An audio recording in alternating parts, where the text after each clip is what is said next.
A very good day to everyone. This is Ankita Arora from Study Made Easy, engaged in teaching CA final पे GST और CA inter पे भी GST. ठीक है.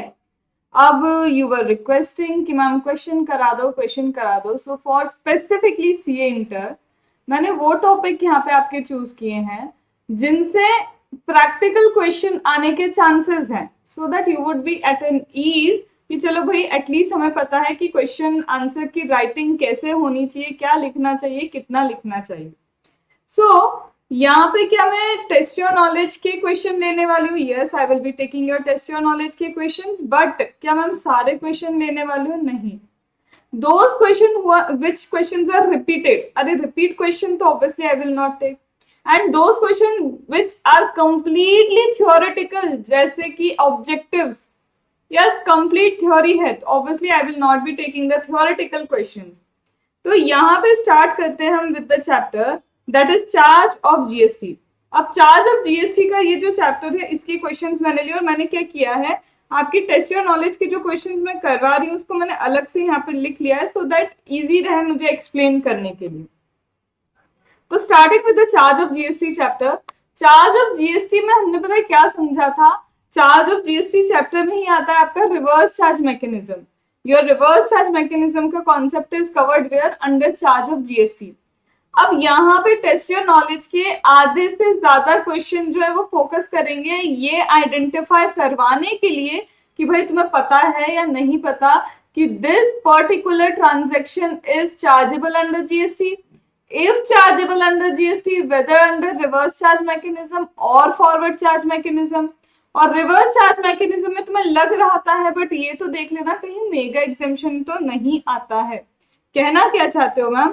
कहना ये चाहती हूँ for every student of CA final CA inter. अभी लेकिन हम ये स्पेसिफिक वीडियो सिर्फ सीए इंटर के लिए रख रहे हैं तो I will not be referring CA final for now. सबसे पहले किसी भी क्वेश्चन में आपको एक चीज देखनी होती है.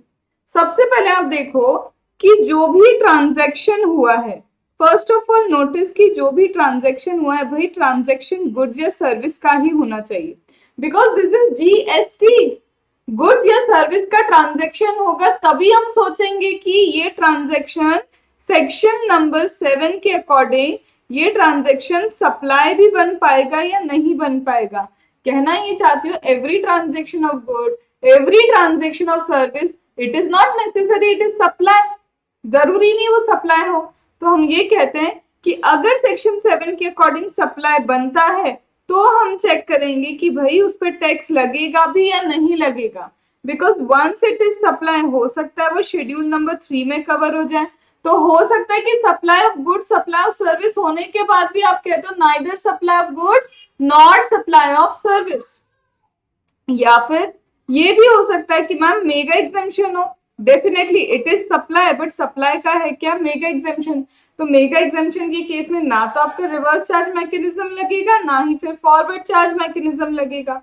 और मैम ये भी तो हो सकता है कि ये जो सप्लाई है, सप्लाई ऑफ गुड्स है, सप्लाई ऑफ सर्विस है, जो भी है, लेकिन ये नॉन टैक्सेबल नेचर का है. मतलब अभी जीएसटी के प्रीव्यू में इसे लिया नहीं गया है and because it has not been taken in the preview of GST therefore no tax is payable on this. तो सबसे पहले तो देखो भाई गुड्स एंड सर्विस है भी या नहीं. अगर मनी है, अगर सिक्योरिटी है तो गुड्स भी नहीं सर्विस भी नहीं. तो इसका मतलब यहाँ पे ये सप्लाई भी नहीं क्योंकि सप्लाई गुड्स एंड सर्विस का होता है. एक बार कोई ट्रांजैक्शन सप्लाई कंसिडर किया तब जाके तुम सोचोगे उस पर जीएसटी लगाया नहीं because supply is the taxable event. Supply ही आपका क्या है? टैक्सेबल इवेंट है. टैक्सेबल इवेंट होने के बाद सोचोगे उस पर मैम टैक्स लगाना है या नहीं लगाना. It will depend whether it is non taxable, whether mega exemption या फिर आपका शेड्यूल नंबर 3 में तो ये कवर नहीं हो जाता.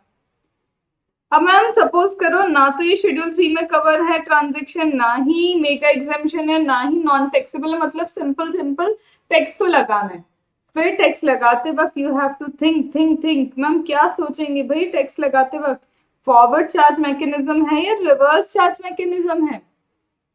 क्योंकि अगर रिवर्स चार्ज मैकेनिज्म है तो your recipient will be liable to pay the tax. फिर रेसिपिएंट टैक्स पे करेगा. बट मैम कितनी वैल्यू पे टैक्स पे करना होगा? तो कितनी वैल्यू पे टैक्स पे होता है उसके लिए आप चैप्टर पढ़ चुके हो ना, वैल्यू ऑफ सप्लाई. मैम किस टाइम पे हमको टैक्स पे करना पड़ेगा, तो वो उसके लिए आप पढ़ चुके हो, टाइम ऑफ सप्लाई। मैम ये जो जीएसटी आप लगवा रहे हो, सीजीएसटी लगेगा, एसजीएसटी लगेगा, या इट वुड बी आईजीएसटी, उसके लिए यू हैव डन ना प्लेस ऑफ सप्लाई। ये सब चीजें देख के फिर तुम बोल सकते हो क्या कि आईजीएसटी, सीजीएसटी, एसजीएसटी, या फिर कोई जीएसटी ही नहीं लगेगा, या फिर वो सप्लाई भी नहीं है। तो एक ये फ्लो है।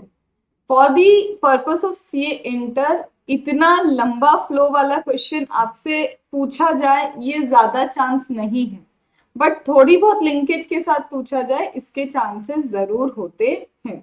तो with this we are starting with the charge of GST का फर्स्ट क्वेश्चन जो मैंने लिया है आपके टेस्ट योर नॉलेज से। यहाँ वो बोल रहे हैं कि आप बताइए कि who is the person liable to pay the tax. कौन पर्सन टैक्स पे करेगा, मतलब they are asking who is the person liable to tax pay tax, मतलब ये बताओ सप्लायर को टैक्स पे करना है, सप्लायर को या फिर रिसिपिएंट को, किसे टैक्स पे करना है। बिकॉज अगर तुम इन चीजों को पढ़ोगे तुम्हें लगता है कि ma'am forward charge mechanism is applicable, that means supply is required to pay the tax. But अगर तुम्हें लगता है कि रिसिपिएंट हैज टू पे, मतलब आपका रिवर्स चार्ज मैकेनिज्म एप्लीकेबल होगा। तो लेट अस स्टार्ट पहला वाला, service provided by the arbitral tribunal to business entity. Service arbitral tribunal business entity को दे रहा है, and we have done this thing कि अगर आर्बिट्रल ट्रिब्यूनल किसी रजिस्टर्ड बिजनेस एंटिटी को अपनी सर्विसेज देता है तो वहां पे ma'am reverse charge mechanism applicable होता है, and in case of reverse charge mechanism recipient is required to pay the tax. इसका मतलब मैम यहाँ पे business entity would be required to pay the tax under reverse charge mechanism. Done. Then इसके बाद second हमारा आता है क्या, सेकेंड आता है sponsorship service by company to an individual. Sponsorship service by company to individual. Ma'am sponsorship service by company to individual, इसमें क्या है, देखो स्पॉन्सरशिप सर्विस कुछ तो हमने रिवर्स चार्ज मैकेनिज्म में पढ़ा है, और ये sponsorship service under reverse charge mechanism कोई भी पर्सन दे सकता है, बट देना होगा उसे बॉडी कॉर्पोरेट को। बट यहाँ तो मैम ये एक इंडिविजुअल को ये सर्विसेज दे रहा है, they are not providing this service to a body corporate, they are providing this service to an individual. So when sponsorship service is provided by the company to an individual, it is not covered under reverse charge mechanism. Ma'am ये तो forward charge mechanism में होगा, क्योंकि answer ये होता है कि कोई भी पर्सन अगर बॉडी कॉर्पोरेट को देता तो रिवर्स चार्ज है, अगर एक भी चीज फुलफिल नहीं हुई तो मैम फॉरवर्ड चार्ज मैकेनिज्म में आ जाएंगे। यहाँ तक ठीक है।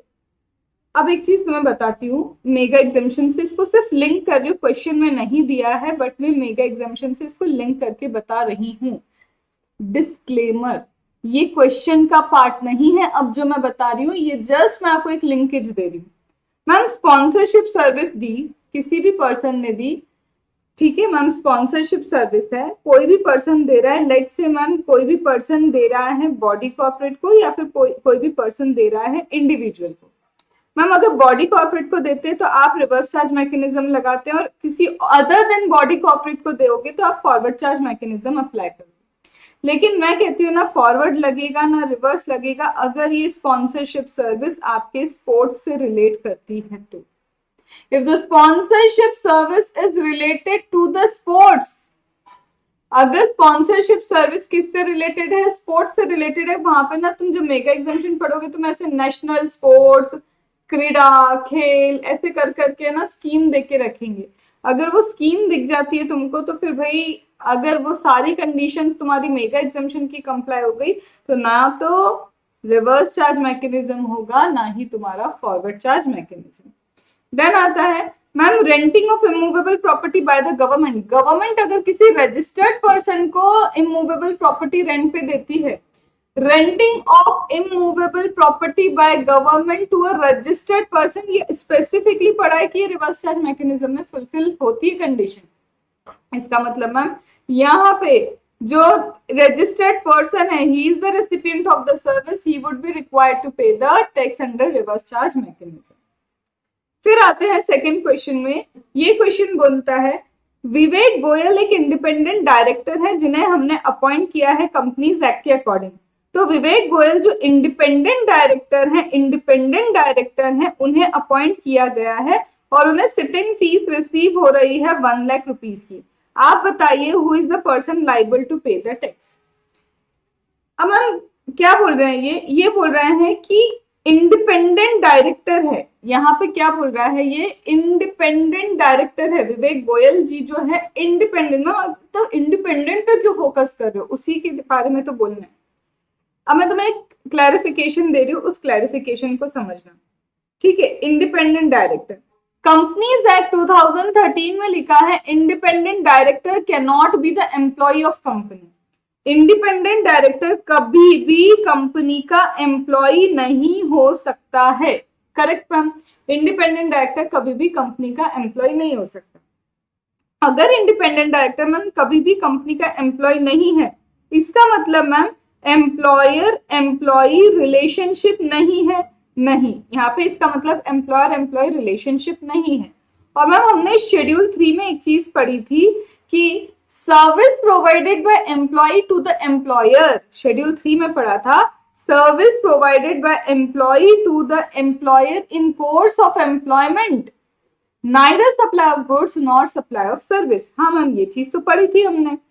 तो इसका मतलब यहाँ पे अगर मैम एम्प्लॉय एम्प्लॉयर रिलेशनशिप होता, अगर मैम एम्प्लॉयर एम्प्लॉय रिलेशनशिप होता तो शेड्यूल 3 एप्लीकेबल होता, और शेड्यूल 3 बोलता भाई ये तो neither supply of goods nor supply of service है, मतलब मैम ये ट्रांजेक्शन शेड्यूल 3 में कवर हो जाता। और शेड्यूल 3 में अगर ये कवर हो जाता मैम इस पे कोई टैक्स नहीं लगता, और टैक्स नहीं लगता तो there is no person liable to pay the tax.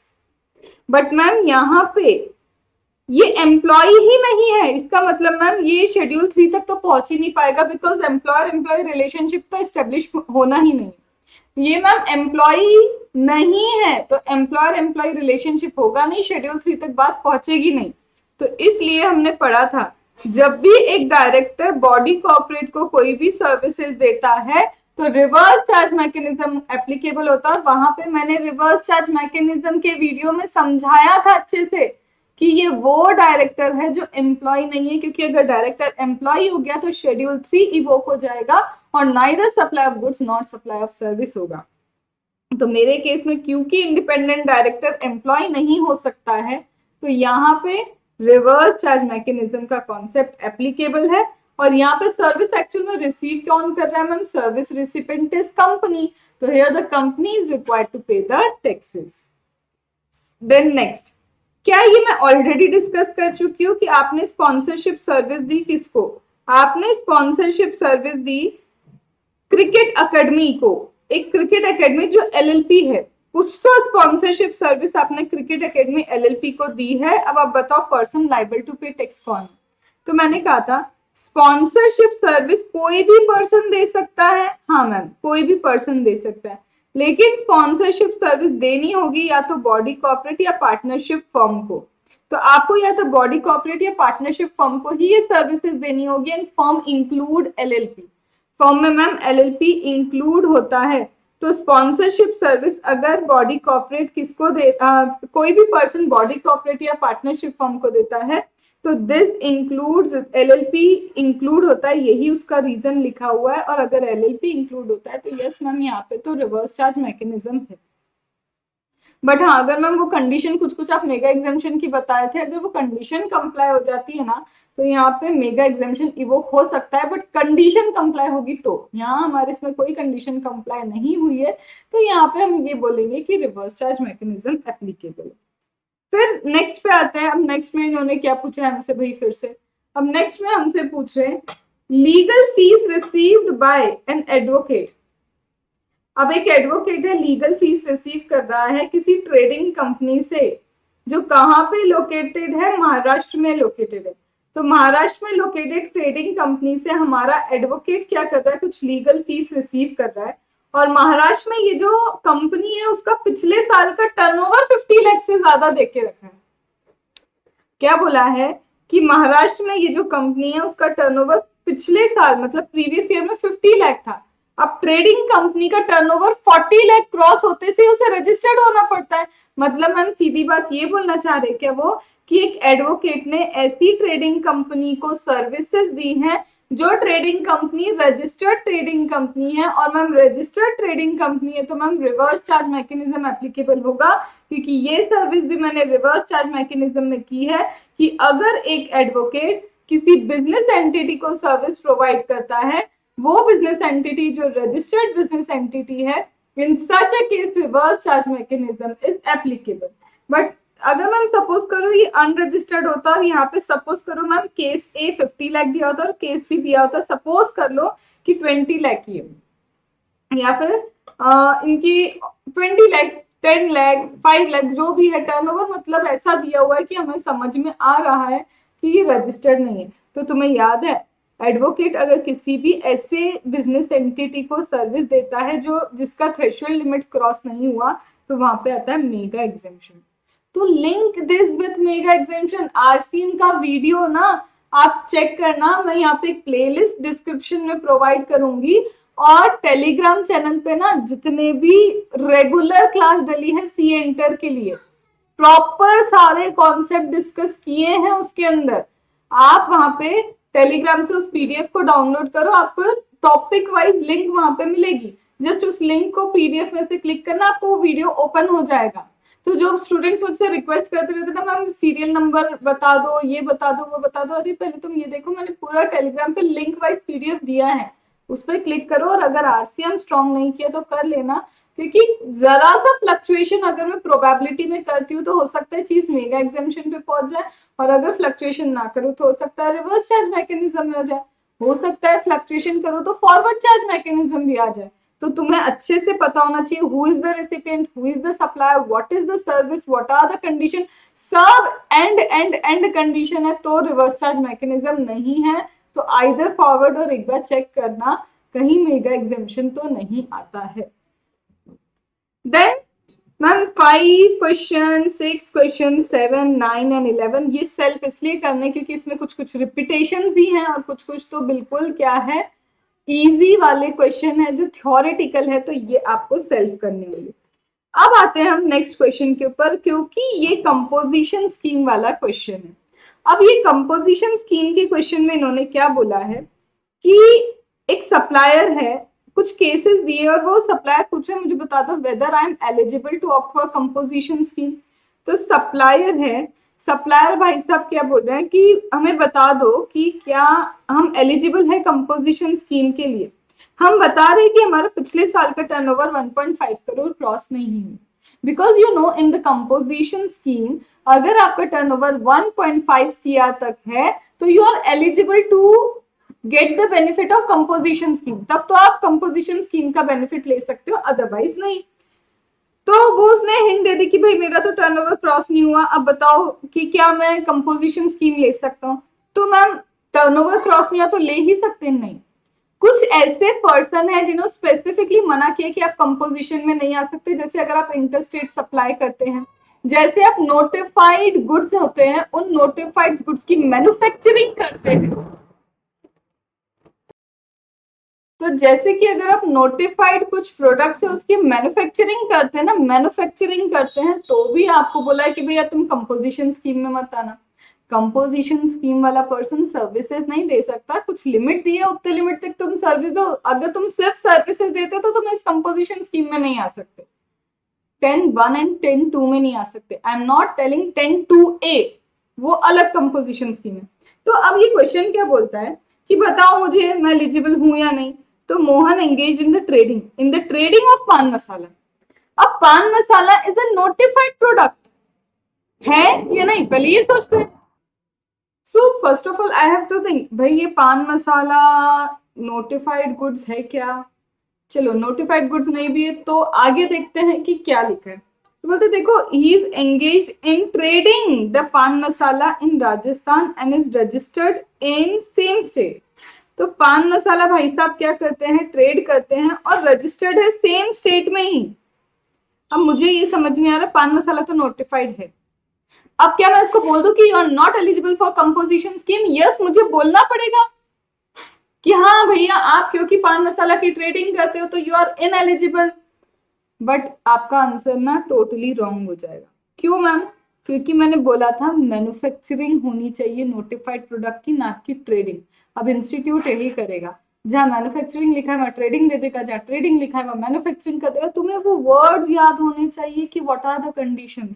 तो यहाँ पे पान मसाला माना कि नोटिफाइड गुड्स है, ठीक है, माना कि पान मसाला नोटिफाइड गुड्स है, बट ट्रेडर कवर नहीं है, मैन्युफैक्चरर को कवर किया जाता है। तो यस ही इज एलिजिबल, भाई वो एलिजिबल है, कोई इश्यू नहीं है।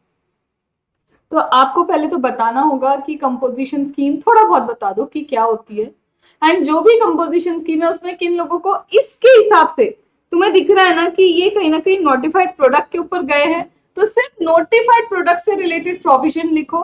फिर बताओ नोटिफाइड प्रोडक्ट में manufacturing of the notified product cover होता है, ना कि trading of the notified product. तो फिर ये क्या है, बिल्कुल एलिजिबल है।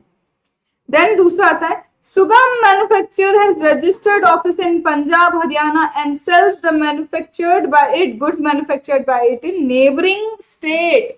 खुद तो भाई साहब पंजाब हरियाणा में रजिस्टर्ड है, लेकिन सेल कहाँ पे करते हैं, नेबरिंग स्टेट में। इसका मतलब है ये तो मैम इंटर स्टेट सेल्स कर रहा है, और इंटर स्टेट सेल करने वाले को कंपोजिशन स्कीम अलाउ नहीं होती। तो पहले रीजन लिखना होगा कि the person engaged in interstate sale is ineligible to get registered under composition scheme, and here in the above mentioned case Sugam is registered in Punjab, however providing the sales in neighboring state, that means doing interstate supply of goods, hence ineligible। इसलिए क्या है, ineligible. तो यहाँ पे ये interstate supply कर रहा है, अलाउ नहीं है भाई साहब को कंपोजिशन स्कीम में आना। अब आते हैं दूसरे क्वेश्चन पे। अब अजय भाई साहब जो है ना, ये अजय भाई साहब का है रिपेयर सेंटर, ठीक है। तो इनका क्या है भाई, रिपेयर सेंटर है जहाँ पे इलेक्ट्रॉनिक गुड्स की सर्विसिंग वगैरह, रिपेयरिंग वगैरह होती है। उनका रिपेयर सेंटर राजस्थान में लोकेटेड है, एंड वो कोई इंटरस्टेट सप्लाई नहीं करते सर्विसेज का। उनका एग्रीगेट टर्नओवर प्रीवियस ईयर में 45 लाख है। तो भाई बेसिकली यहाँ पे क्या होता है, रिपेयर सर्विसिंग होती है इलेक्ट्रॉनिक प्रोडक्ट की। मेरा लैपटॉप खराब हो गया, जहाँ पे जाती हूँ रिपेयर करके देता है, तो ये इलेक्ट्रॉनिक गुड्स को रिपेयर करते हैं, और पिछली बार का टर्नओवर 45 है, और ये रजिस्टर्ड है राजस्थान में। अब नहीं, रिपेयर सेंटर इनका राजस्थान में, रिपेयर सेंटर कहाँ है इनका, राजस्थान में। बोलते हैं आप रेफर करो आपके जो भी प्रोविजन है, और बताओ सबसे पहले 10(1), 10(2) में ये रजिस्टर हो सकते हैं क्या। अब हम 10(1), 10(2) में ये तो सप्लाई ऑफ सर्विस कर रहे हैं, सप्लाई ऑफ सर्विस वाला पर्सन क्या स्पेसिफिकली 10(1), 10(2) में ऐसा पर्सन जो सिर्फ सप्लाई ऑफ सर्विस करता है वो अलाउड है क्या, नहीं है। बट 10(1), 10(2) कहता है कि अगर सप्लाई ऑफ गुड्स करते हो और साथ में 10% of the turnover in state और 5 lakh which ever is higher, इतने की सर्विसेज देना चाहते हो तो हम वो अलाउ करेंगे। बट हमारे केस में ये तो सिर्फ सर्विसेज दे रहा है, तो सर्विस दे रहा है, तो 10(1), 10(2) में जो लिमिट दी जाती है कि 5%, 5 लाख और 10% of the turnover in state, turnover in state 5% और 5 लाख और 10% और टर्नओवर, वो वाली बात नहीं आएगी मैम, क्योंकि 10(1), 10(2) is specifically for the suppliers of the goods, वो गुड्स में डीलिंग करने वालों के लिए। तो मतलब मैम 10(1), 10(2) में तो हम इसको नहीं ले सकते। याद रखना, जब 10(1), 10(2) के लिए आप सर्विसेज चूज कर रहे हो कि ये लोग कितनी सर्विस दे सकते हैं, although they are engaged in the goods की ट्रेडिंग और मैन्युफैक्चरिंग, बट कितनी सर्विसेज दे सकते हैं, तो that is 10% of turnover in state. State turnover count होता है यहाँ पे, ना कि टर्नओवर एग्रीगेट टर्नओवर। तो यहाँ पे ये और 5 लाख विचएवर इज हायर करेंगे तो इतनी सर्विस दे सकते, बट यहाँ पे बिकॉज ये सिर्फ सप्लाई ऑफ गुड्स के लिए एप्लीकेबल होता है, तो यहाँ तो आप नहीं आ सकते। बट आप 10(2)A में आ सकते हो, क्योंकि आपका पिछले साल का टर्नओवर 50 लाख क्रॉस नहीं हुआ है, तो you are eligible, yes you are eligible, because 50 lakh से ज्यादा आपका टर्नओवर क्रॉस नहीं हुआ है। तो आप क्या करो, 10(2)A चूज करके 3% के इफेक्टिव रेट से क्या करो, 3 मतलब 6% के इफेक्टिव रेट से you can pay the taxes. तो इसका मतलब आपका जो ओवरऑल टर्नओवर अभी इस ईयर में कितना टर्नओवर हुआ है, प्रेजेंट ईयर में इनका टर्नओवर 35 लाख हुआ है, तो 35 लाख का 6% you can pay the GST का अमाउंट। मैम अगर यहाँ पे वो पूछ रहा है फिर तुम्हारा आंसर क्या डिफरेंट होगा अगर दे प्रोक्योर्स आइटम फ्रॉम नेबरिंग स्टेट। बोलते हैं कि ये बंदा अगर कुछ सामान खरीदता है किसी और स्टेट से तो क्या तुम बोलोगे ये कंपोजिशन स्कीम में एलिजिबल है? तो याद करो कंपोजिशन स्कीम डीलर सेल नहीं कर सकता interstate, but there is no bar on procurement. Purchase कर सकता है बाहर से, सेल नहीं कर सकता। तो चाहे मैं 10(1) की बात करूं, 10(2) की बात करूं या फिर 10(2)(a) की बात करूं, if it is procurement, interstate procurement, मुझे कोई प्रॉब्लम नहीं होने वाली है। There is absolutely no problem. तो from this we have completed charge of GST. Charge of GST में हमने क्या कवर कर लिया, आपके सारे टेस्ट और नॉलेज के अच्छे क्वेश्चन, सिर्फ थ्योरेटिकल रिपीटेशन हमने हटा दिया। अब आ जाए, अब आते हैं हम मैम टाइम ऑफ सप्लाई पे। तो question 1, question 2 again theoretical type का था, तो उसको तो बिल्कुल माफ कीजिए, वो हम नहीं डिस्कस करेंगे क्योंकि इतनी स्पून फीडिंग की आदत मैं नहीं डालूंगी। ठीक है, आते हैं मैम क्वेश्चन 1 एंड 2 पे। क्वेश्चन 1 एंड 2 तो सेल्फ हो गया। 3 क्या बोलता है? पहले मैम टाइम ऑफ सप्लाई का कॉन्सेप्ट समझाओ ना, हम थोड़ा सा अगर नहीं भी जानते हैं तो आप ये बताओ ना कि टाइम ऑफ सप्लाई क्या है। देखो पहले मैंने क्या किया, कॉल किया, कोई सामान खरीदना था मुझे, मैंने कॉल किया, उससे इंफॉर्मेशन ली, इंफॉर्मेशन लेके मैंने उससे कोटेशन मंगवाया, इंफॉर्मेशन ली आज की तारीख दैट इज 13 मार्च को, 15 मार्च को कोटेशन लिया, 17 मार्च को ऑर्डर किया, 19 मार्च को ऑर्डर रिसीव हुआ, 20 को उसने इनवॉइस बना के दिया, 22 को मैंने पेमेंट किया। क्या कर रहे हो मैम, कितनी सारी डेट है। कब हुआ सप्लाई ये बताओ कि एक्चुअल में सप्लाई कब हुआ, जब मैम ने फोन किया, जब मैम ने कोटेशन लिया, जब मैम को इनवॉइस मिला, जब मैम ने पेमेंट किया, जब गुड्स की डिलीवरी हुई। वो कौन सी डेट है जब आप बोलोगे कि टाइम ऑफ सप्लाई? क्योंकि जैसे ही सप्लाई हुआ, supply is what, taxable event under GST. Supply आपका जीएसटी में टैक्सेबल इवेंट होता है मैम, जैसे ही सप्लाई हुआ then you are liable to pay the tax.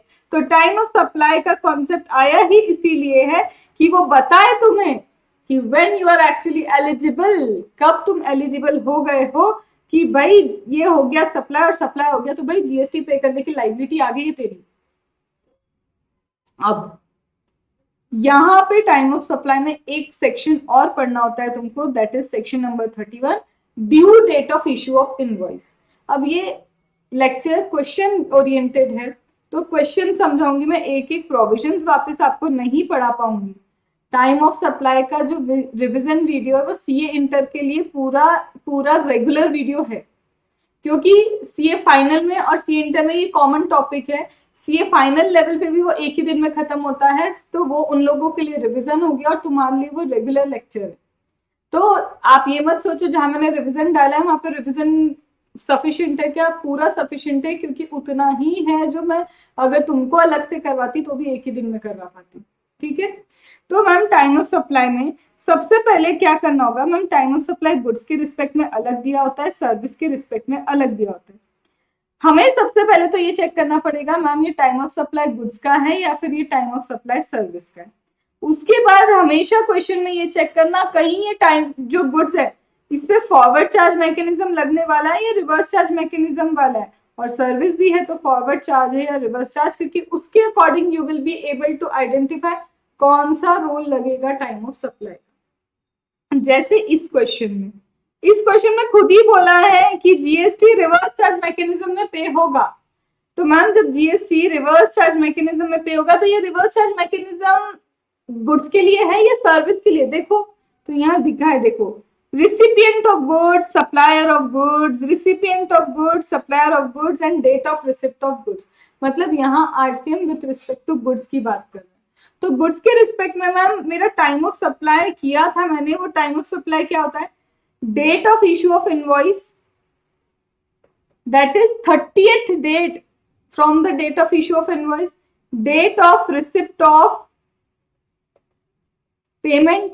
तो date of receipt of payment चाहिए, 30th date from the date of issue of invoice चाहिए, और जब डेट एक्चुअली तुमको क्या हुए होंगे, गुड्स रिसीव हुए होंगे।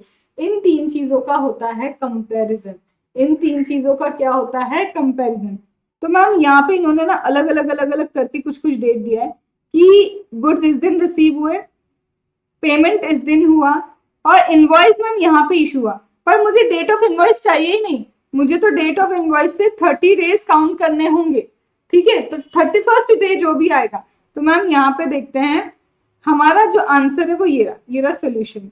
मैम डेट ऑफ रिसिप्ट तो ये है, पेमेंट की डेट भी उसमें दी है, इसमें तो मुझे कोई कैलकुलेशन करना नहीं, बट इनवॉइस की डेट से 31st डे पे पहुंचना है। तो मैम यहां से अगर मैं इनवॉइस की डेट से 30 डेज काउंट करूं तो इनवॉइस की डेट से 30 डेज काउंट हुए ये। ठीक है, तो 30 days from the date of invoice, जैसे ही इनवॉइस इशू किया उसके बाद के 30 डेज ऐड करने कर दिए, 30 डेज के बाद जो 31st डे आता है वो तुमको यहाँ पे क्या करना होगा, लेना होगा। तो ये रहा मेरा वो 31st वाला डे, वो हो जाता है टाइम ऑफ सप्लाई। अब कंपेयर करो विच एवर इज अर्लियर। सबसे पहले क्या हुआ मैम, सबसे पहले रिसिप्ट हुआ, तो यही तुम्हारा टाइम ऑफ सप्लाई है। तो time of supply with respect to goods में सिर्फ एक चीज देखनी है, इनवॉइस की डेट से 30 डेज काउंट करो और जो भी 31st डे आ रहा है वो 31st डे को आपको लेना है, और वही 31st डे को कंपेयर करना है रिसिप्ट डेट से, पेमेंट रिसीव की डेट से। इन तीनों में से जो भी अर्लियर हो वो आपको क्या करना है, टाइम ऑफ सप्लाई मानना है। अब ये मैम क्या हम ऐसे डायरेक्ट सॉल्व करने लग जाएंगे जैसे इन्होंने किया, नहीं, पहले आप क्या करेंगे, सॉल्यूशन लिखेंगे। तो जब आप क्या करेंगे, सॉल्यूशन लिखेंगे, तो ये टाइम ऑफ सप्लाई का प्रोविजन पहले लिख देंगे। You have to write this time of supply का प्रोविजन, और टाइम ऑफ सप्लाई में यस आपको सेक्शन नंबर लर्न रखने हैं, सेक्शन नंबर लर्न रखना है। देखना वो आईजीएसटी का है या सीजीएसटी का, कहीं पे भी section number 7 of CGST IGST मत करने बैठना। ठीक है,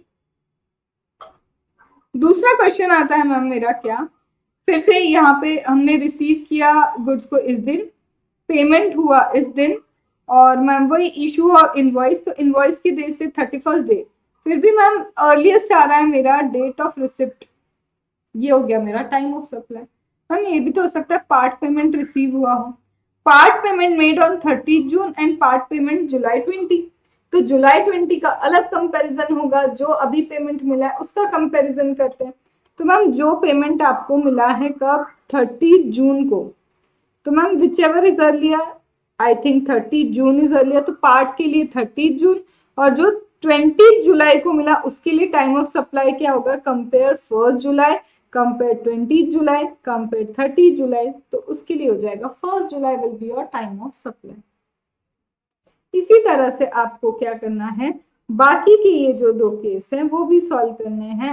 एंड एक चीज अब इसमें क्या दी है, इसमें पेमेंट के लिए भी कुछ देके रखा है। तुम्हें पता है पेमेंट कैसा होता है रिसिपिएंट के केस में, आइदर जब रिसिपिएंट के केस में क्या हो जाए, date when he enters into the book of account, या फिर रिसिपिएंट का अकाउंट डेबिट हो जाना चाहिए, जो भी डेट अर्लियर हो, या तो जब मैम बुक्स ऑफ अकाउंट में हम रिकॉर्ड कर लें पेमेंट, या फिर जब रिसिपिएंट का अकाउंट डेबिट हो जाता है। तो अगर रिसिपिएंट का अकाउंट डेबिट हुआ, या फिर हमने जब क्या हुआ अपने बुक्स ऑफ अकाउंट में क्या लिखा, ये पेमेंट लिखा, जो भी अर्लियर डेट हो वही डेट ऑफ क्या होती है, पेमेंट। तो यहाँ पे उन्होंने दिए, हमने जब बुक्स ऑफ अकाउंट में एंटर किया वो डेट ये है, और जब रिसिपिएंट ने के बैंक अकाउंट को डेबिट किया वो डेट ये है। पहले तो इन दोनों में से जो भी अर्लियर होगा वही डेट ऑफ पेमेंट रहेगी, फिर इस डेट ऑफ पेमेंट के साथ आप कंपेयर करेंगे बाकी की चीजों को, because you should remember that one thing कि जब when it is about recipient के केस में, आरसीएम के केस में डेट ऑफ पेमेंट, तो आरसीएम के केस में डेट ऑफ पेमेंट कैसे कैलकुलेट होता है, आप अपने बुक्स ऑफ अकाउंट में कब लिखते हैं, या फिर आपका बैंक अकाउंट कब डेबिट होता है, विच एवर इज अर्लियर। तो पहले वो अर्लियर निकालोगे तो डेट ऑफ पेमेंट निकलेगा, फिर इसका वही 31st डे निकालेंगे। अब इन तीन चीजों को कंपेयर करेंगे and you will come to know कि आपका टाइम ऑफ सप्लाई क्या है। This was with respect to goods. अब same cut copy paste same question है, बट अब ये with respect to reverse charge mechanism with respect to service दिया। और तुम्हें पता है when it comes to time of supply of service, service कभी भी डेट ऑफ रिसिप्ट नहीं आता सर्विस के केस में, क्योंकि सर्विस मिलती हुई दिखती नहीं है, you just feel.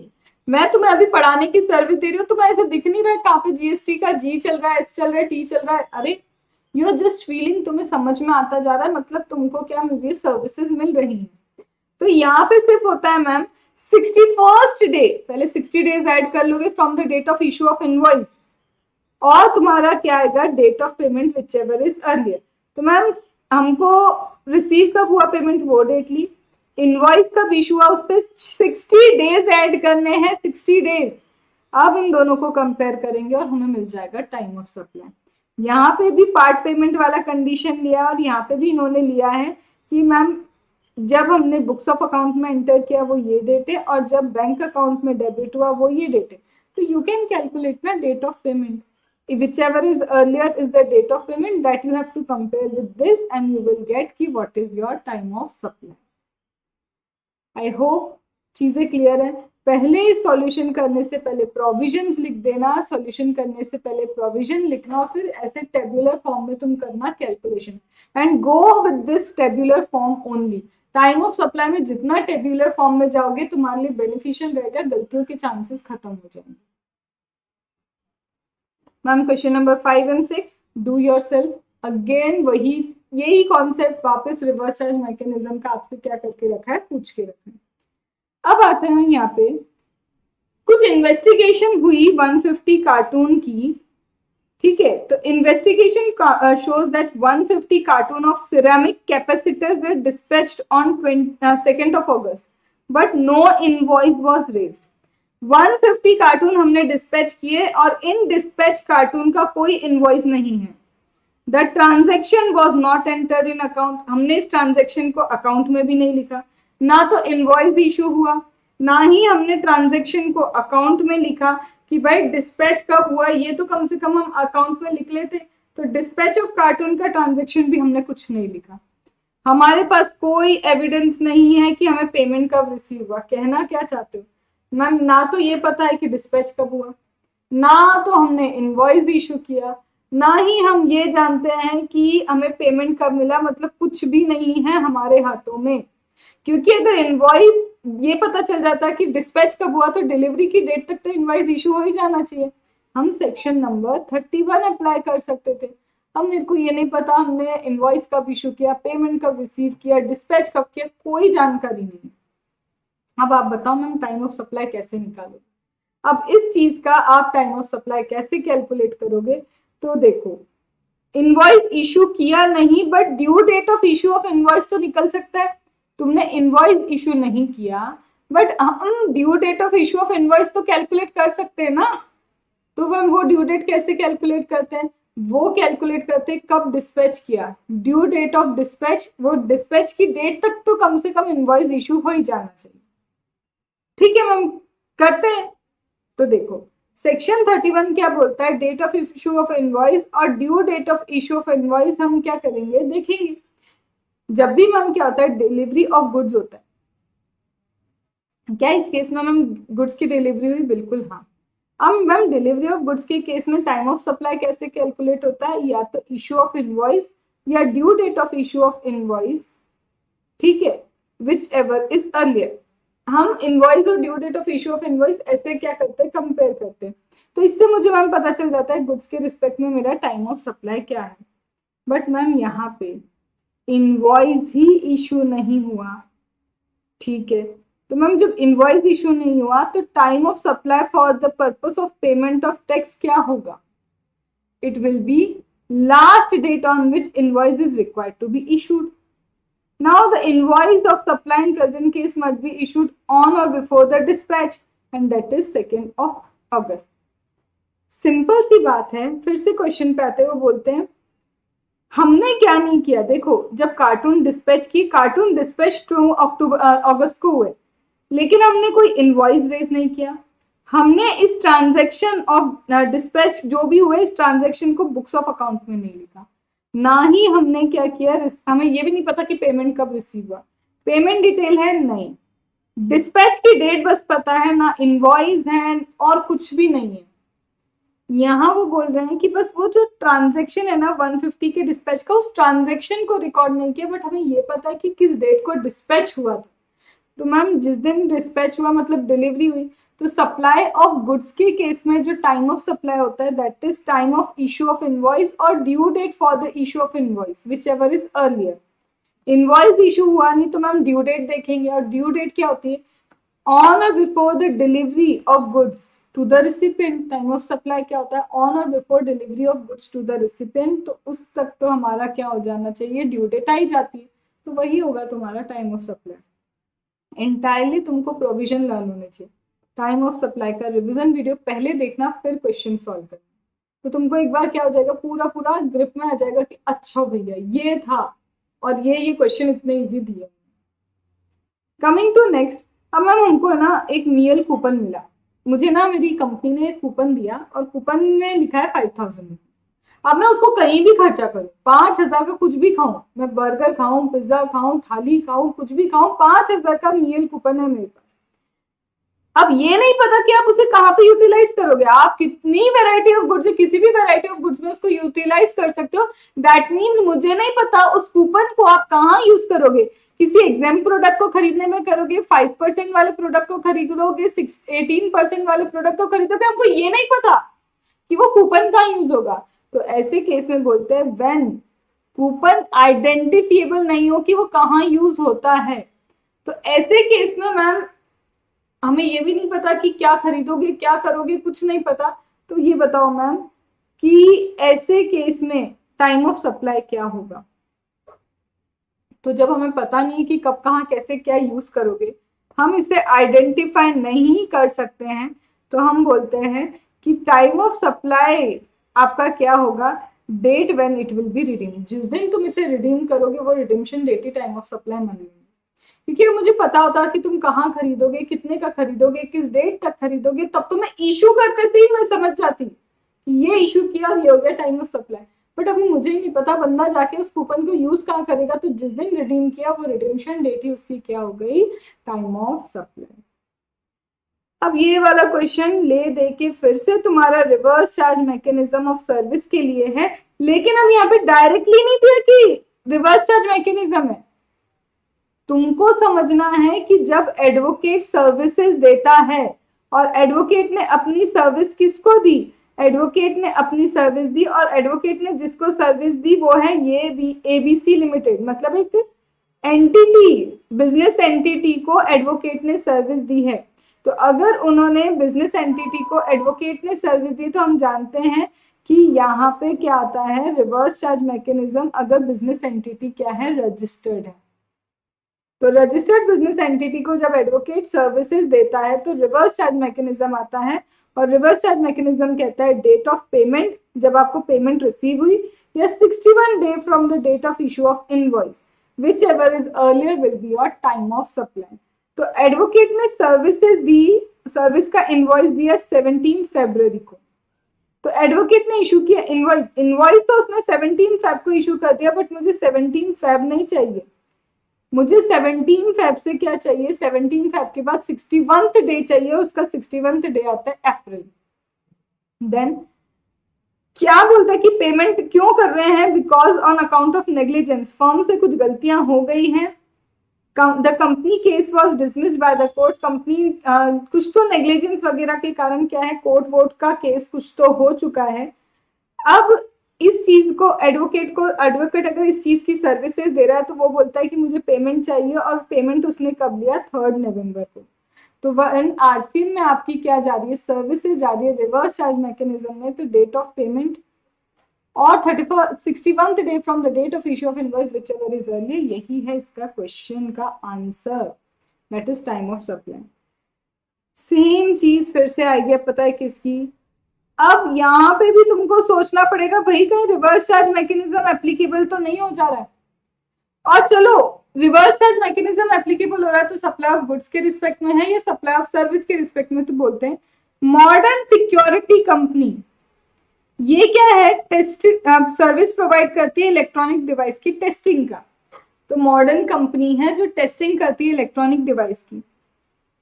In one case it tested a batch of device on 4th, अब उसने टेस्टिंग की और एक बैच को 4 सितंबर को टेस्ट किया और एक बैच की टेस्टिंग की उसने 5 सितंबर को।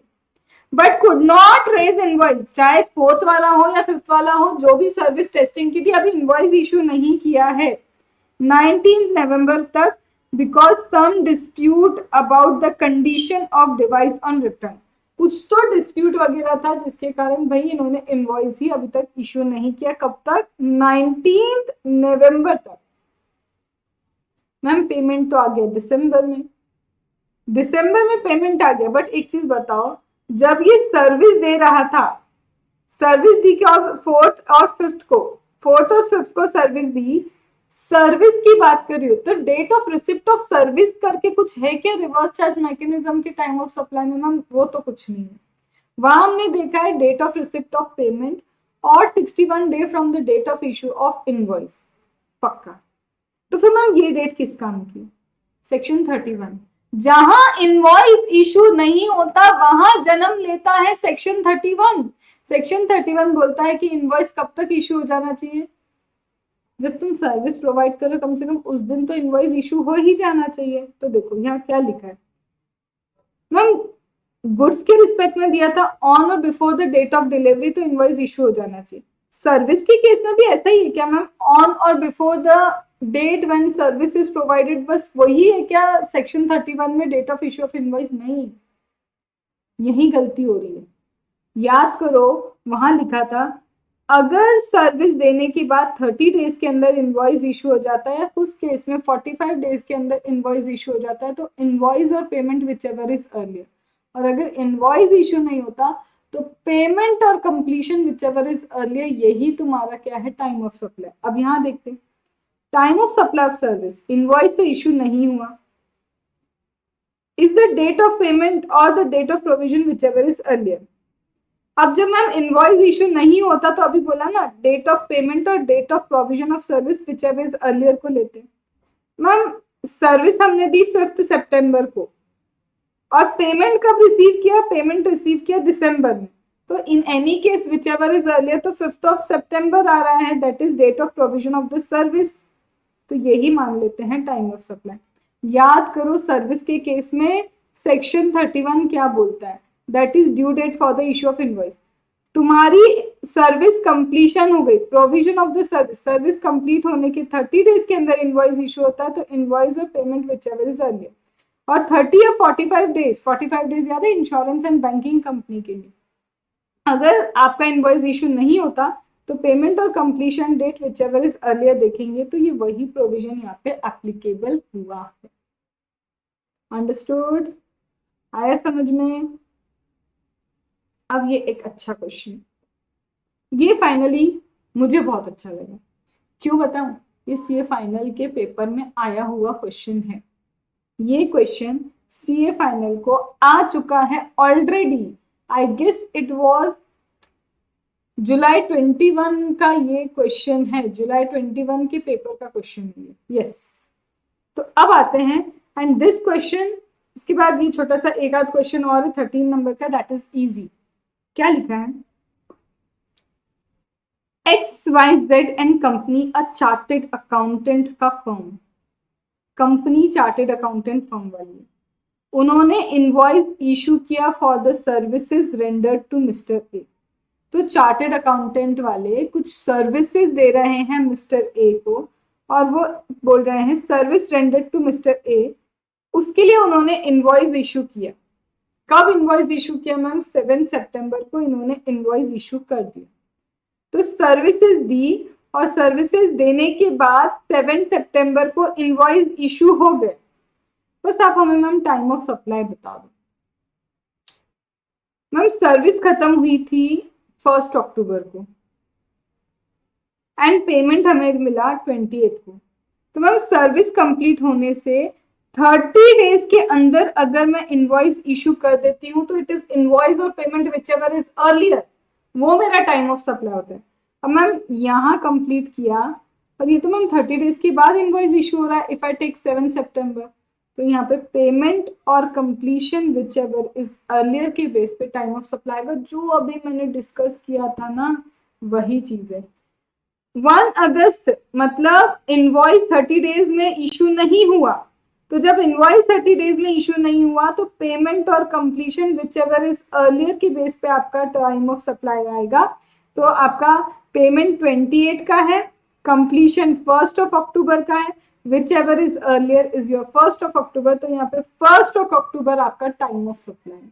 वही चीज एग्जाम टाइम पे इसको मत करो, इसको मत करो। मैं बोलूंगी एग्जाम टाइम पे सीधे 12th वाले क्वेश्चन को करो ना, उसमें सारी की सारी चीजें। फिर बोलता मैम हमने 14 अगस्त को कंप्लीशन किया एंड पेमेंट इस दिन मिला, तो 14 को कंप्लीट किया तो नाउ विद इन 30 डेज आपने इनवॉइस इशू कर दिया। 30 डेज में इनवॉइस इशू होता है तो इनवॉइस और payment which ever is earlier count करते हैं। तो invoice is 7th, payment is what 28th, which ever is earlier मतलब 7th। This is your time of supply. A ने मैम पेमेंट किया 3 अगस्त को, पेमेंट पहले आ गया लेकिन सर्विस अभी भी कंप्लीट नहीं हुई। Provision of the service was remaining to be completed, अभी भी कंप्लीट नहीं। मैम पेमेंट आ गया, यस, इनवॉइस भी इशू हो गया लेकिन सर्विस अभी तक कंप्लीट नहीं हुई। तो भाई जब पेमेंट आ गया, इनवॉइस आ गया, तो इनवॉइस और payment which ever is earlier ही देखेंगे। तो पेमेंट 3 अगस्त का, ये बात का, तो 3 August will be again your time of supply. तब ये मत बोलना मैम अभी सर्विस ही कंप्लीट नहीं हुई तो क्या हम रहने दें, नहीं। इनवॉइस और पेमेंट जहां तुमको मिलने लग जाए ना, उसका which ever is earlier even when completion of service is not done. क्योंकि सर्विस के केस में एडवांस बेसिस पे भी आप टैक्स ले सकते हो, गुड्स के रिस्पेक्ट में ऐसा नहीं होता है, ये बात याद रखना। मैम ए ने पेमेंट किया इस डेट को, अभी भी सर्विस कंप्लीट नहीं हुई। मैम पेमेंट किया कब, 15 सितंबर को, सर्विस कंप्लीट नहीं हुई, तो 15 और 7 विच एवर इज अर्लियर, तो 7 सितंबर। ठीक है। अब ये क्वेश्चन फिर से तुमसे पूछ रहा है भाई the person liable to pay the tax, तुम ही बताओ किसको कौन पे करेगा टैक्स और टाइम ऑफ सप्लाई बता दो। तो अब देखो, partnership firm provide recovery agent service to NBFC. अब बताओ रिकवरी एजेंट वाला भी तो तुमने रिवर्स चार्ज मैकेनिज्म में पढ़ा है कि यहाँ पे रिवर्स चार्ज मैकेनिज्म एप्लीकेबल होगा, और अगर रिवर्स चार्ज मैकेनिज्म होगा तो फिर से date of issue of invoice और 60th day from the date of receipt of payment which ever is earlier basis पे तुमको टाइम ऑफ सप्लाई कैलकुलेट करना है। अब मैम हो सकता है डेट ऑफ पेमेंट डायरेक्टली नहीं दे, वो बोलेंगे बुक्स ऑफ अकाउंट में इस दिन रिकॉर्ड किया और रिसिपिएंट का बैंक अकाउंट डेबिट इस डेट को हुआ, तो पहले तो डेट ऑफ पेमेंट कैलकुलेट करना, फिर 60 date from the date of issue of invoice calculate करना, and then you will get the time of supply. ले देखिए एक बात बोलनी चाह रही हूँ, सबसे ज्यादा क्वेश्चन किस चीज के ऊपर है, रिवर्स चार्ज मैकेनिज्म। फॉरवर्ड तो दिखने से पहले गायब हो, तो स्ट्रॉन्ग किसको करना, रिवर्स चार्ज मैकेनिज्म, और वो भी reverse charge mechanism of service ज्यादा इंपॉर्टेंट दिख रहा है मुझे। उसमें याद रखना डेट ऑफ पेमेंट नहीं दिया तो डेट ऑफ पेमेंट भी कंपेयर करके कैलकुलेट होता है कि एक्चुअल डेट ऑफ पेमेंट क्या है। Now coming to 14 and 15 again it would be self repetition. अब मेरे फेवरेट चैप्टर पे आएंगे हम, that is your value of supply. बहुत प्यारा चैप्टर है और मुझे पर्सनली ये चैप्टर पता नहीं क्यों बहुत पसंद है। वैल्यू ऑफ सप्लाई के रिस्पेक्ट में एक चीज बता दो, सीए इंटर को रूल्स एप्लीकेबल नहीं है। रूल 27, 28, 29, 30 ये सब कुछ भी एप्लीकेबल नहीं है। तुम्हें सिर्फ सेक्शन नंबर 15 पढ़ना है बस, ओनली सेक्शन नंबर 15। तो हम ब्रेक लेते हैं 2 से 3 मिनट का, ब्रेक के बाद वैल्यू ऑफ सप्लाई के क्वेश्चन स्टार्ट करते हैं। तो चलो स्टार्ट करते हैं with the value of supply के क्वेश्चन, बड़े इजी से हैं। अब value of supply section number 15 कहता है, सेक्शन नंबर 15 में सिंपल सी बात बोलिए, what ever price paid payable, जो भी प्राइस पे या फिर पे करने वाले हो दोनों को मिला के, प्राइस पेड या पेबल दोनों को मिला के हम क्या बोल रहे हैं कि that is your value of supply. बस शर्त ये है कि दोनों person supplier and recipient should not be a related party and price should be your sole consideration. ये होता है तुम्हारा क्या, वैल्यू ऑफ सप्लाई। साथ में इसमें एक और चीज बोली है वैल्यू ऑफ सप्लाई के लिए, वैल्यू ऑफ सप्लाई में मैं क्या बोल रही हूँ कि वॉट एवर पेड, जो तुम पे करते हो वो भी आएगा, पेबल भी आएगा।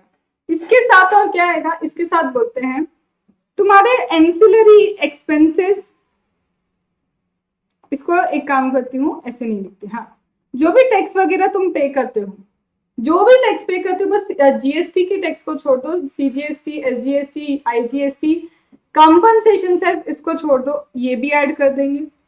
फिर अगर ऑन बिहाफ ऑफ सप्लायर, तो ऑन बिहाफ ऑफ सप्लायर अगर तुमने कोई एक्सपेंस किया है तो वो भी यहाँ पे क्या हो जाएगा, ऐड हो जाएगा। ठीक है। फिर इसके अलावा आती है चिल्लर एक्सपेंस। चिल्लर एक्सपेंस मतलब एंसिलरी एक्सपेंसेस अगर तुम कर रहे हो till the point of delivery, वो भी आएगा। मैम अगर डिले हुआ है पेमेंट में और डिले ऑफ पेमेंट के कारण इंटरेस्ट वगैरह या फिर कोई चार्जेस हमको पे करने पड़ रहे, वो भी वैल्यू ऑफ सप्लाई में आएगा। एंड देन आता है आपका ई वाला क्लॉज, एंड वो है आपका सब्सिडी के रिस्पेक्ट में। मैम सब्सिडी अगर देने वाला कौन है, सब्सिडी देने वाला सेंट्रल गवर्नमेंट, स्टेट गवर्नमेंट है, और लेने वाला अगर सप्लायर है, देने वाला गवर्नमेंट है, लेने वाला सप्लायर है, तब ये subsidy will not form part of your consideration. Consideration की डेफिनेशन में भी यही पढ़ा था, subsidy given by the government to supplier will not form part of consideration. तो जो कंसिडरेशन ही नहीं है मैम, वो वैल्यू ऑफ सप्लाई में नहीं है। लेकिन सब्सिडी देने वाला कोई और है other than central government, state government, और लेने वाला सप्लायर है, this form part of consideration, और ये वैल्यू ऑफ सप्लाई का भी पार्ट बनेगा। लेकिन मैम देने वाला गवर्नमेंट है, लेने वाला रिसिपिएंट है, देने वाला गवर्नमेंट है, सब्सिडी लेने वाला रिसिपिएंट है, still it will form part of your consideration, क्योंकि कंसिडरेशन की डेफिनेशन से आउट तभी होगे जब देने वाला गवर्नमेंट होगा, लेने वाला सप्लायर होगा, ये दोनों कंडीशन फुलफिल है तो ये कंसिडरेशन नहीं है, तब वैल्यू ऑफ सप्लाई का पार्ट नहीं बनता। इसके अलावा तुम कितनी भी प्रोबेबिलिटी बना लो, सब कुछ वैल्यू ऑफ सप्लाई का पार्ट है, क्योंकि वो कंसिडरेशन है। तो इतने छोटे से में मैंने ना तुम्हें value of supply section number 15 revise कर रहा है। अब इसके साथ हम करते हैं, सबसे पहला क्वेश्चन क्या बोलता है, sharp mind institute provide coaching for engineering entrance examination. ठीक है भैया, कोचिंग वगैरह प्रोवाइड करते हैं। इसकी मंथली फीस कितनी है, 10,000 रुपीज। तो भाई 10,000 रुपए हो गई इनकी monthly fees. Institute is known for its commitment to provide the education. अब ये इंस्टीट्यूट अंडर प्रिविलेज स्टूडेंट्स को, चिल्ड्रंस को एजुकेशन प्रोवाइड करता है, और वो ट्रेन करता है हर साल 10 student free of cost. Free of cost 10 student को वो क्या करता है, ट्रेन करता है। इंस्टीट्यूट को रिसीव होता है 3 lakh as coaching fees a month. हर मंथ उनको 3 लाख रुपीज तक की तो कोचिंग फीस मिल जाती है। Navjivan and NGO working in the area of education. अब एनजीओ ये तो हो गया एक इंस्टीट्यूट, एक और एनजीओ है जिसका नाम है नवजीवन। ये क्या करता है, इसी तरह के स्टूडेंट्स के लिए काम करता है, इसी तरह के स्टूडेंट्स के लिए वो एजुकेशन का काम करता है। उसने, इस नवजीवन ने सब्सिडी दे दी कितने की, 10,000 रुपीज की इस इंस्टीट्यूट को। बताओ क्या ये वैल्यू ऑफ सप्लाई का पार्ट बनेगा। अब भी मैंने तुमको समझाया, should be given by government and given to supplier. यहाँ देने वाला गवर्नमेंट नहीं है, सब्सिडी देने वाला नवजीवन है, ये गवर्नमेंट नहीं है। लेने वाला भले ही सप्लायर ऑफ द सर्विस हो, yes it will form part of your value of supply. तो यहाँ पे बोलते हैं वैल्यू ऑफ सप्लाई में इंक्लूड होती है subsidy directly link to price. ऐसे तो सब्सिडी इंक्लूड होती है, लेकिन जो सब्सिडी गवर्नमेंट देती है, और ये इंटरप्रिटेशन हमने पूरे टॉपिक में किया था वैल्यू ऑफ सप्लाई का, सिर्फ तुमको पार्ट 1 देखना है। वैल्यू ऑफ सप्लाई का पार्ट 1 देखोगे ना, मेरा जो डला हुआ उसमें ये सब एक्सप्लेनेशन है। पार्ट 2 भी नहीं देखना तुमको, पार्ट 3 भी नहीं देखना, डायरेक्ट सिर्फ पार्ट 1 देखना है सीए इंटर के स्टूडेंट को। इस गिवन केस में सब्सिडी एक नॉन गवर्नमेंट बॉडी दे रही है। The same is not included in value of supply as it is given lump sum and not directly linked to the price. तो बोल रहे हैं कि ये जो सब्सिडी, ये सब्सिडी किसने दी है, नॉन गवर्नमेंट ने दी है। तो नॉन गवर्नमेंट ने दिए तो it will be included, therefore the value of supply of sharp during the month is 3 lakh rupees. इसलिए जो वैल्यू ऑफ सप्लाई रहेगा, ये जो 3 लाख है, ये 3 लाख का वैल्यू ऑफ सप्लाई रहेगा। 1 मिनट का मुझे टाइम दो, जस्ट अ मिनट। हाँ, क्यों मैंने वो पॉज लिया, देखो अब हमने क्वेश्चन पढ़ा, क्वेश्चन पढ़ के तो हमें ये समझ में आ गया था कि मैम गवर्नमेंट ने नहीं दी है ये सब्सिडी, और जब गवर्नमेंट सब्सिडी नहीं देती तो मैम आपने जस्ट बोला ही था ये तो वैल्यू ऑफ सप्लाई में आएगा। अब एक चीज मैम से भी मिस हो गई, और वो क्या है, यहाँ लिखा है कि ये सब्सिडी 10,000 लमसम मिल रही है। यहाँ पे जब आप वैल्यू ऑफ सप्लाई करोगे तो वैल्यू ऑफ सप्लाई में लिखा है सब्सिडी अगर लिंक्ड टू द सर्विस या लिंक्ड टू द गुड्स होगी और गवर्नमेंट ने दी होगी तब वैल्यू ऑफ सप्लाई का पार्ट नहीं बनती। ऐसी सब्सिडी वैल्यू ऑफ सप्लाई का पार्ट नहीं बनेगी जो कौन देगा, गवर्नमेंट देगा, और it would be link to a price, वो किसी प्राइस से किसी चीज से लिंक्ड होगी। अब यहाँ तो 10,000 ऐसे ही खामखा मिल गए, लिंक टू सर्विस नहीं है, ये किसी भी तरह से लिंक्ड टू सर्विस नहीं है। तो यहाँ एक तो दिया भी नॉन गवर्नमेंट ने, ठीक है, नॉन गवर्नमेंट में दिया, बट ये मैम भले ही नॉन गवर्नमेंट ने दिया but it is not linked to, it is not linked to any service, ये किसी सर्विस से लिंक्ड नहीं है, तो यहाँ पे ये वैल्यू ऑफ सप्लाई का पार्ट नहीं बनेगा। फिर से एक बार देख लो मैम, वैल्यू ऑफ सप्लाई में क्या इंक्लूड होता है, subsidy directly linked to the price include होता है। कोई भी सब्सिडी जो directly linked to the price है वो इंक्लूड होता है। अब मैम यहाँ ये नहीं दिया कि ये सब्सिडी कौन देगा, अगर subsidy linked to the price central government देगी, अदर देन सेंट्रल गवर्नमेंट देगी तो क्या होगा। तो मैम अगर subsidy link to the price government ने दिया तो ये वैल्यू ऑफ सप्लाई का पार्ट नहीं बनेगा क्योंकि ये कंसिडरेशन ही नहीं है।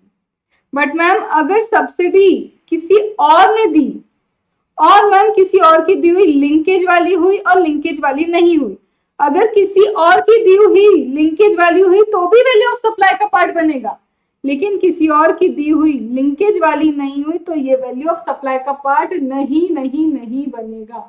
तो सब्सिडी जब तुम्हें मिलती है, किसी से भी सब्सिडी मिलेगी, प्राइस लिंक्ड मिलेगी तो वैल्यू ऑफ सप्लाई का पार्ट बनती है, बट अगर ये गवर्नमेंट से मिली प्राइस लिंक्ड तो वैल्यू ऑफ सप्लाई का पार्ट नहीं बनती। बट अगर ये अदर देन गवर्नमेंट से मिली तो, और ये लिंक्ड टू द प्राइस नहीं हुई तो ये वैल्यू ऑफ सप्लाई का पार्ट नहीं बनेगी। इसका एक छोटा सा मैं तुमको यहाँ पे दे देती हूँ क्या चार्ट, कि मैम सब्सिडी है, मैम देने वाला कौन है, बाय गवर्नमेंट अदर, ठीक है, देने वाला government other. Ma'am link to price, और यहां पे भी लिख दिया मैंने लिंक टू प्राइस। अगर ma'am yes link to price है तो गवर्नमेंट दे रही है, लिंक्ड टू प्राइस दे रही है तो वैल्यू ऑफ सप्लाई का पार्ट नहीं बनेगा। बट मैम गवर्नमेंट नहीं कोई और दे रहा है, लिंक्ड टू प्राइस दे रहा है, यस, तो ये वैल्यू ऑफ सप्लाई का पार्ट बनेगा, ठीक है। इसके बाद मैम अगर गवर्नमेंट नहीं कोई और पर्सन है, ये लिंक्ड टू प्राइस में नो कर दिया मैं, नॉट लिंक्ड टू प्राइस, अगर ये लिंक टू प्राइस नहीं है तो ये वैल्यू ऑफ सप्लाई का पार्ट नहीं बनेगा।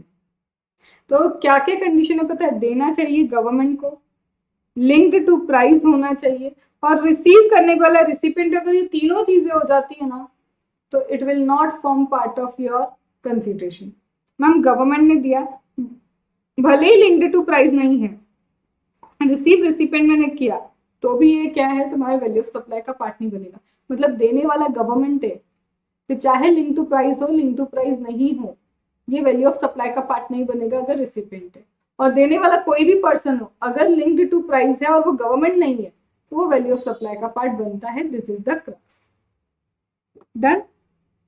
फिर दूसरा आता है हमारा, ये भाई फर्नीचर वाला एक चेन है शोरूम की जो मॉडर्न फर्नीचर वगैरह सेल करते हैं। In order to build customer association, showroom free delivery provide करता है इन कस्टमर्स की between if the distance between the showroom and the customer premises 20 kilometre, 20 kilometre तक का डिस्टेंस भी हम फ्री डिलीवरी प्रोवाइड करते हैं, और डिस्टेंस 20 किलोमीटर से ज़्यादा है तो हम फ्रेट चार्ज करते हैं 10 rupees for every additional kilometre, her additional kilometres के लिए फिर हम 10 रुपये चार्ज करते हैं। लीना ने परचेज की डबल बेड, ड्रेसिंग टेबल, ये सब चीजें 2 लाख रुपीज की। तो 2 लाख रुपीज तो वैल्यू ऑफ सप्लाई होगा क्योंकि गुड्स की प्राइस है। Leena gets free delivery of furniture as her residence is located at a distance of 18 kilometre. अब उसका रेसिडेंस सिर्फ 18 किलोमीटर पे था तो फ्री डिलीवरी मिल गई उनको। शोरूम ने इनकर किया expenditure 1000 for delivering furniture. Showroom ने 1000 रुपए एक्सपेंड किए उस फर्नीचर को डिलीवर करने के लिए। वैल्यू ऑफ सप्लाई में सिर्फ आप ये बताओ वैल्यू ऑफ सप्लाई कितना होगा और क्या आपका आंसर चेंज होगा अगर उसका 50 किलोमीटर दूर होता घर तो। हम पहली चीज तो हमने बोला वैल्यू ऑफ सप्लाई 2 लाख रहेगा रहेगा रहेगा, उसमें कोई प्रॉब्लम नहीं है। हम 18 किलोमीटर्स की अगर हम बात करें कि 18 किलोमीटर्स में फ्री डिलीवरी मिल रही है, तो अब हम वो फ्री डिलीवरी दे रहे हैं और सप्लायर खुद ही खर्चा कर रहे हैं, तो वो वैल्यू ऑफ सप्लाई का पार्ट नहीं होता। हमने ये सीखा है सप्लायर के बिहाफ पर रिसिपिएंट कोई खर्चा करता है तो वैल्यू ऑफ सप्लाई का पार्ट बनता है, बट सप्लायर ने खुद ही खर्चा किया, वो 1000 rupees will not form part of your value of supply. But ma'am जब 50 किलोमीटर होता है मतलब 30 किलोमीटर एक्स्ट्रा फॉर पर किलोमीटर इट इज 10 रुपीज, तो ये 300 जो है ना मैम, ये 300 will form part till the point of delivery. जो खर्चा हो रहा है एंसिलरी एक्सपेंसेस, ये हमारी क्या बनेंगे, वैल्यू ऑफ सप्लाई का पार्ट बनेंगे ही बनेंगे। Done. Then crunch bakery product limited sales biscuit and cakes through its dealer. अब ये जो क्रंच बेकरी वाले हैं बिस्किट वगैरह अपने डीलर के थ्रू देते हैं, to whom it charges list price minus standard discount and pays GST accordingly। तो भाई crunch bakery product limited biscuit sale करता है, केक सेल करता है अपने डीलर्स के थ्रू, जिसके लिए वो क्या चार्ज करते हैं, to whom it charges list price minus standard discount कर देते हैं। when the goods remain unsold, अगर डीलर के पास कोई गुड्स नहीं सेल होता है, इट ऑफर एडिशनल डिस्काउंट, और एडिशनल डिस्काउंट दे देते हैं विदाउट एनी प्रायर एग्रीमेंट। अब देखो सीधी बात पता है क्या बोलना चाह रहे हैं, जब आप डिस्काउंट देते हो तो वैल्यू ऑफ सप्लाई से डिस्काउंट माइनस होगा तब जब वो at the time of supply आपने डिस्कस किया हो। तो पहला वाला जो डिस्काउंट है यहाँ पे मेरा it is discussed at the time of supply, वो मेरा प्राइमरी डिस्काउंट है, वो तो वैल्यू ऑफ सप्लाई से माइनस होगा। लेकिन जो अनसोल्ड प्रोडक्ट रहता है, अनसोल्ड प्रोडक्ट के लिए आई हैव सेकेंडरी डिस्काउंट, और सेकेंडरी डिस्काउंट का मैम पता है क्या होता है, सेकेंडरी डिस्काउंट पे आपको तभी वैल्यू ऑफ सप्लाई से माइनस करने को मिलेगा जब आप उससे रिलेटेड आईटीसी रिवर्स करते हो, और ये डिस्कस होना चाहिए at the time of supply. ये टर्म्स एंड कंडीशन सप्लाई के टाइम पहले ही डिस्कस होनी चाहिए, और यहाँ क्लियर बोला है कि ऐसी कोई टर्म हमने डिस्कस नहीं की थी, सेकेंडरी डिस्काउंट की ये टर्म डिस्कस नहीं की थी, तो इससे आप वैल्यू ऑफ सप्लाई से माइनस नहीं कर सकते हो, इस पे टैक्स पे करना पड़ेगा। तो value of supply will not get reduce and you have to pay the taxes.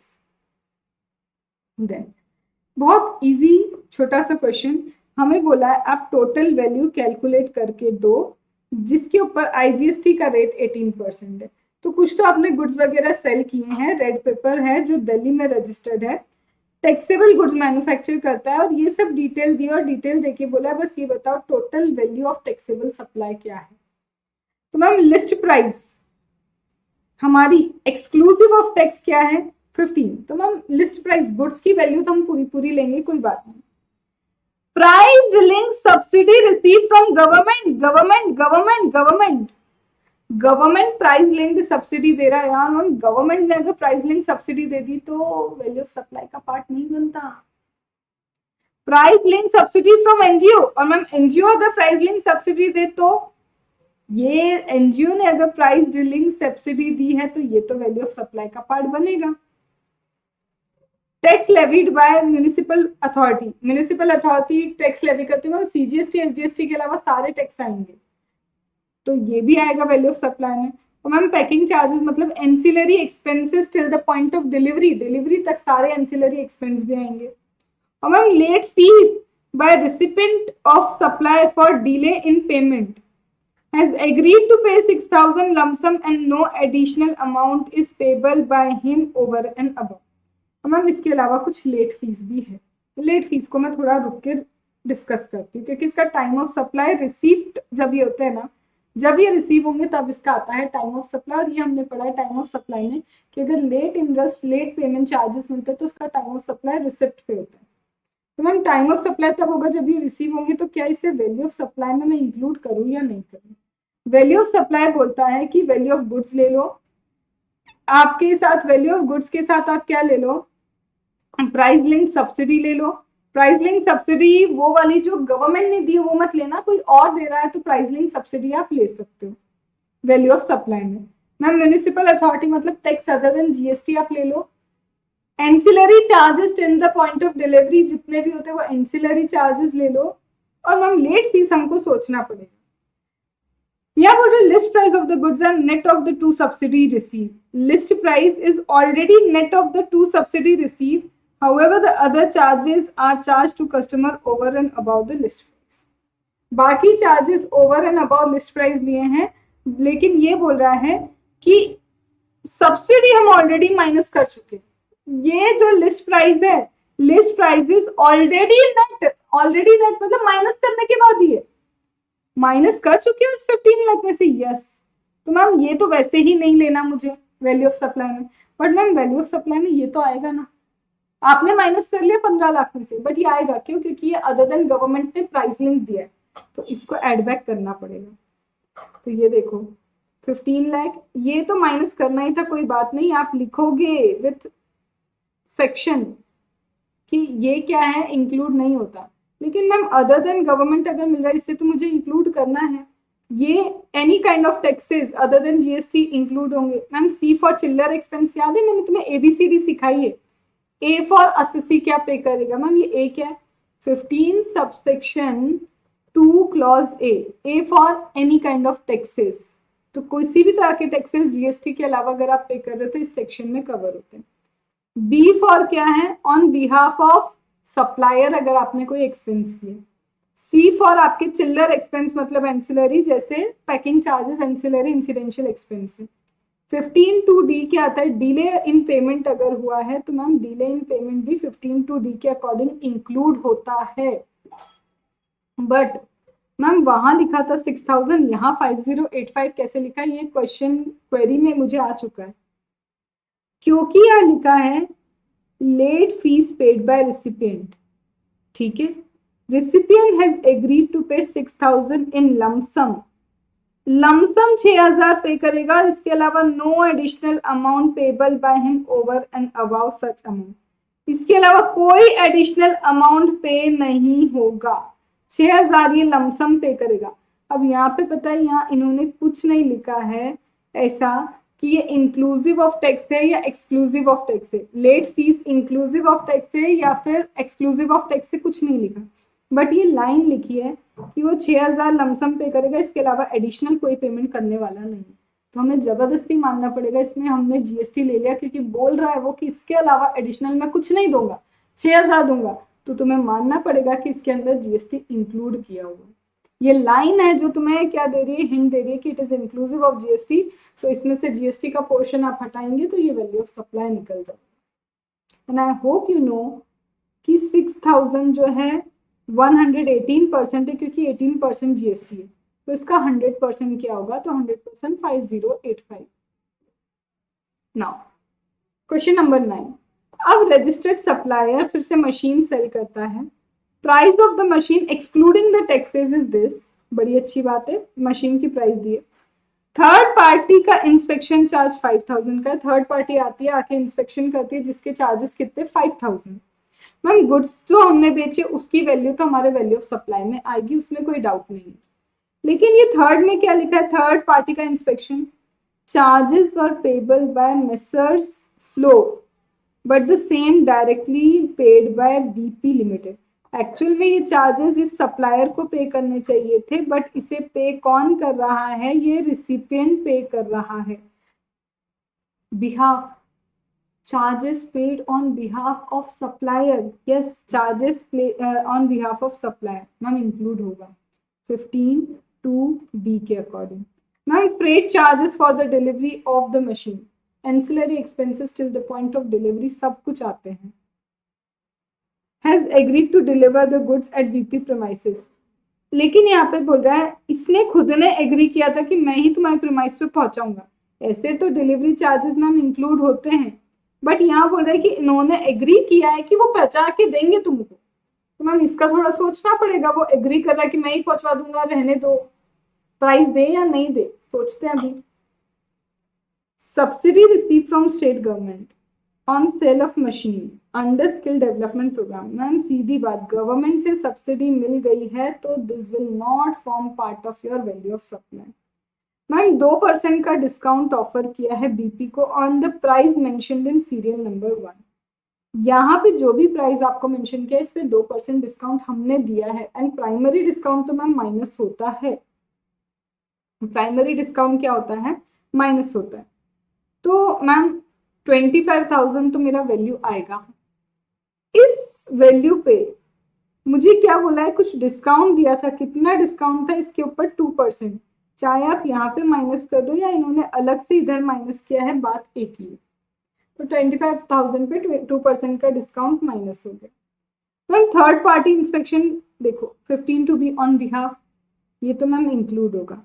But ma'am हम कंफ्यूज पता है किसमें हो गए थे, जो जनरली आप भी कंफ्यूज हो सकते हो कि मैम डिलीवरी चार्जेस अग्री किया है सप्लायर ने कि वो प्रोवाइड करेगा, वो खुद तुम्हारे घर तक पहुंचवाएगा कुछ। अरे भले ही एग्री कर रहा है पर पैसा तो ले रहा है ना, उसका पैसा ले रहा है भाई, तू भले ही एग्री कर, मैं एग्री कर रही हूँ कि बुक्स तुम्हारे घर तक पहुंचाऊंगी, पर मैं शिपमेंट नहीं ले रही हूँ तुमसे। शिपमेंट ले रही हूँ तो वैल्यू ऑफ सप्लाई का पार्ट बनेगा, तो ये सारी चीजें वैल्यू ऑफ सप्लाई का पार्ट बनेगी, और ये रहा मेरा टोटल वैल्यू ऑफ सप्लाई। फिर आते हैं हमारे नेक्स्ट क्वेश्चन पे। अब वही की वही है, कुछ नया नहीं, मैं सीरियसली बोल रही हूँ। प्राइस फॉर द गुड्स इतना है, म्यूनिसिपल टैक्स 15 टू ए में इंक्लूड होता है, इंस्पेक्शन चार्ज याद है हमारे एंसिलरी एक्सपेंस है, सब्सिडी किसी ट्रस्ट से मिला, अरे मैम ट्रस्ट से मिला है तो ये तो हमारा वो है 15 टू ई के अकॉर्डिंग ये एक्सक्लूड नहीं होने वाला क्योंकि गवर्नमेंट ने नहीं दिया है। Then ma'am late fees inclusive of GST खुद दिया है, देखो इस बार क्या किया, खुद बोल रहा है कि ये लेट फीस में जीएसटी इंक्लूड है, तो मैम एक्सक्लूसिव करना पड़ेगा इसको। इसका कितना परसेंटेज कुछ दिया है, हाउ मच परसेंटेज, तो परसेंटेज कुछ तो देना चाहिए, हम करेंगे कैसे इसको।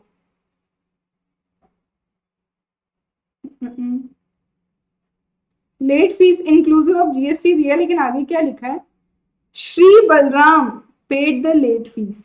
However, this charge were ultimately waived by Krishna and the amount was refunded. ओहो, लेट फीस हुई, इंक्लूसिव ऑफ जीएसटी भी हुई, लेकिन बोल रहे ये लेट फीस को वापस से रिसिपिएंट को रिटर्न कर दिया, और जब रिसिपिएंट को रिटर्न कर दिया तो फिर जीएसटी चार्ज नहीं होता। तो रिसिपिएंट से लेट फीस ली, लेके उसको वापस रिफंड कर दी, इसलिए इस लेट फीस का कुछ नहीं होगा, इसको नहीं लेंगे। देखो वैल्यू ऑफ सप्लाई में चीज इंक्लूड तब होती है जब वो प्राइस का पार्ट बने, वो प्राइस ही आपको वापस मिल गया तो उस पर जीएसटी क्यों लेगी गवर्नमेंट तुमसे। तो मैम 1 लाख तो गुड्स के हो गए, प्लस 2 लाख हमारा अदर देन जीएसटी के टैक्सेस हो गए, ये हो गया मेरा एंसिलरी एक्सपेंसेस। मैम ये तो काउंट होगा क्योंकि गवर्नमेंट ने नहीं दिया है, इसको लेने की जरूरत नहीं है लेट फीस को। फिर आता है ma'am weighment charge, such charges were paid by recipient to Radha on behalf। Ma'am behalf बोल ही दिया आपने, तो बिहाफ वाले चार्जेस भी क्या होंगे, इंक्लूड होंगे। This is my entire value of supply 1,69,000। थोड़ा तो मुझे फास्ट जाना पड़ेगा, यू कैन नॉट एक्सपेक्ट कि धीरे धीरे धीरे धीरे चलते रहे हम, मैं डिस्कस कर रही तो I have to go little bit fast. अब लास्ट देखो क्वेश्चन क्या तुम्हारे वैल्यू ऑफ सप्लाई का, फिर प्राइस मशीन की दी है कितनी, बोला है part fitted in the machinery at premises of Ghisa limited. ये सप्लायर है, घीसा लिमिटेड हमारा रिसिपिएंट है। तो हमने इस मशीन के अंदर कुछ पार्ट्स फिट किए, कुछ ऐसे पार्ट वगैरह होंगे इस मशीन के अंदर, वो पार्ट फिट किए। Amount has been paid by Ghisa directly to supplier, however it was Poly Limited's liability to pay the said amount. The said amount has not been recorded in the invoice by Poly Limited. क्या बोल रहा है अभी, Koli limited कौन है, supplier.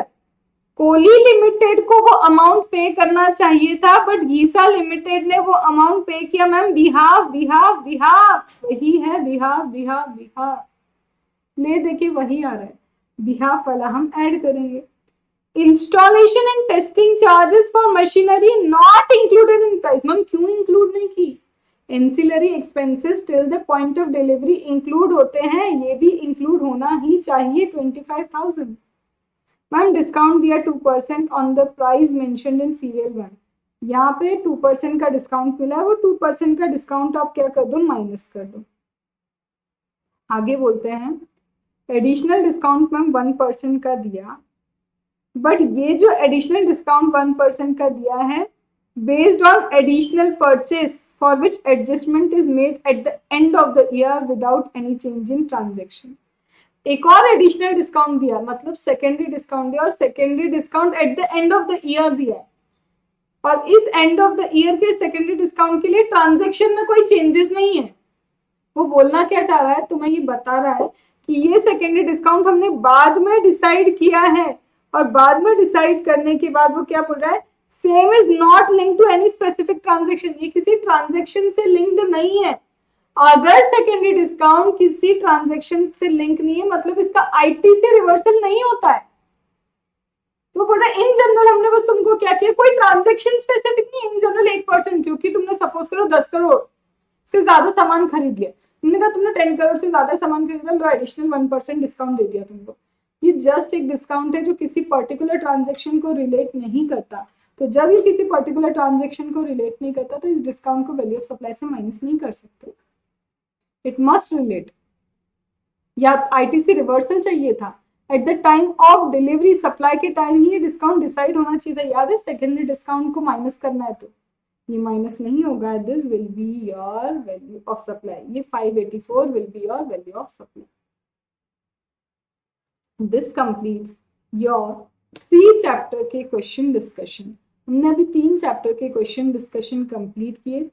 1 is your charge under GST, 1 is your time of supply, and this is your value of supply।